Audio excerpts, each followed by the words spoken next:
So paediatric ophthalmology within ophthalmology is one of those bits that's really hard to do. It's hard to examine children's eyes, they run around a lot.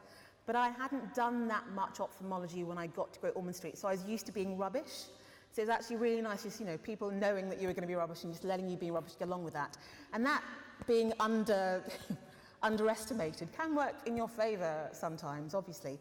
But the problem is with those two things is, obviously it's great to adapt to thrive. So I'd adapted by using a different version of my name. I'd adapted by taking advantage of the underestimation. There's always that danger that you're adapting to rubbish. And if you're adapting to rubbish to thrive, what does that say about yourself? And it's still an issue that I'm not entirely sure whether looking back I'd have gone down those pathways, but they did work at that time for me. The most important thing at that time was to get into the room to make myself visible. Anyway, at Great Ormond Street, because there's an academic institute there, that was my first exposure to proper science. And I started to understand that I couldn't just be a consumer of the evidence base that informed medical practice, but I could be a producer, I could answer those questions, I could make the world clean. And that's really what sort of pushed me into research, the idea that I could make things better for populations rather than one patient at a time. So I tried to get into research in a formal way. I sent off an application with the support of someone key that I met at Institute of Child Health for an MRC research training fellowship. I didn't even get Welcome Research Training Fellowship. I didn't even get shortlisted, not at all. I didn't get much feedback at the time either. So during that process, I'd had a chance to look at the CVs of other people, and there was a big difference. I mean, there was a huge difference. I hadn't done much research beyond my BSc. I didn't have that many papers to my name. So I took the revenge body approach. I wanted to be able to be Julia Roberts coming back in Pretty Woman saying, "Big mistake." So I did postgraduate certificates in statistics. I did as many short courses as I could. I bothered everyone trying to give my time to be part of clinical research. And by the time this thing called modernising medical careers came round, it was a time when there was a big bottleneck in ophthalmology. So in 2007, it was an incredibly competitive time to get onto the new training pathway for ophthalmology. By the time that came round, because I'd been doing lots of push-ups, my CV was fantastic. So it was a much less stressful time for me than it was for other trainees. And when the competitively awarded PhD post came out, again at the Institute of Child Health, that is what's really underpinned a lot of my work over the past 8 years, again, I was in a really good position to get that post.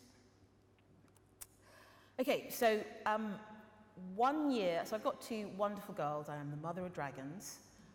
1 year after I joined in as a NIHR Academic Clinical Lecturer, I was really so happy to get that post. Things were, 1 year before rather, so I had a late miscarriage. And I had a late miscarriage at 23 weeks, just under that 24 weeks you need to get maternity leave. And I'm not saying that the miscarriage was a failure, but my response to it, looking back retrospectively, might not have been the most healthy. I had mistaken resilience for denial, for having a tough upper lip, for just powering through things. And that isn't what resilience is really about. Resilience is about understanding what's happened to you and dealing with it and letting yourself grieve and mourn if you have to and pushing through it. And certainly my mistakes in not letting myself mourn over that period and the negative impact it had on my speaking, just not being so productive over the following years, is something you can't regret it because everything you go through makes you who you are. But certainly something that I would always tell people, that don't mistake resilience for having a stiff upper lip and powering through.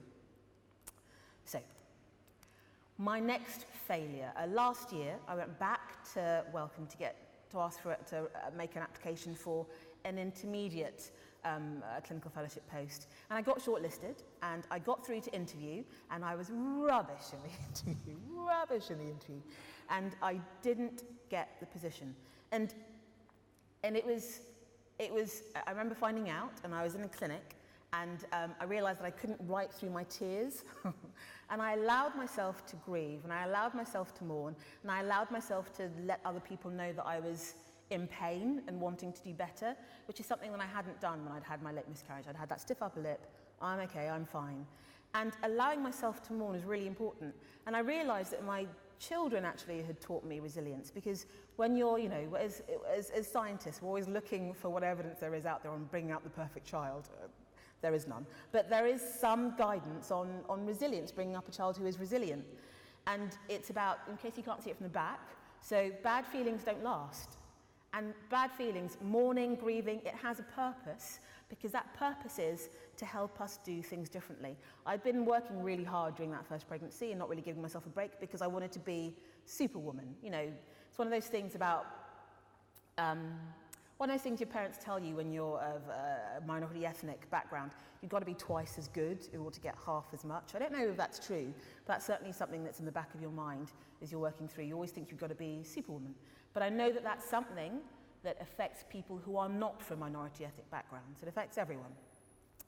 So try to normalize setbacks. Help your child, yourself, see that it's not unusual to have difficulties in life. And it isn't, we all know. And one of the things, looking back, because I didn't let people see I was grieving during that miscarriage, I missed all the stories from other people who'd been through the same thing. There are men and women in this room, I know because of statistics, who unfortunately might be faced with the same process. It's happening to so many other people, and that's the same way with all the failures and all the adverse situations we have during our career. They've happened to other people. Talk about them so you can find the other people that it's happened to, so you can learn from them, or just share your stories, because sometimes that's all it takes to help you move on. Help them to see that problems can be solved. And it might not be a problem that can reverse itself, but there's often a way through to get to a place of resolution. Encourage people to keep things in perspective. It can be hard when you've got a devastating loss. It can be hard to keep things in perspective, but some of the things that help you are recognizing the other good things that are happening in your life. Remember the value of humor. Laughing can be a great release, but only if it's well-intentioned. Encourage people to accept responsibility for their actions. But sometimes it is out of your control. It just is out of your control, and there is no responsibility that you can accept your actions. But sometimes it is something that you could have done better, and recognizing that's important. Remember that learning is often frustrating, and encourage people to persist and believe that you can get there. And that was a huge part of the recovery from failing to get that welcome clinician scientist award.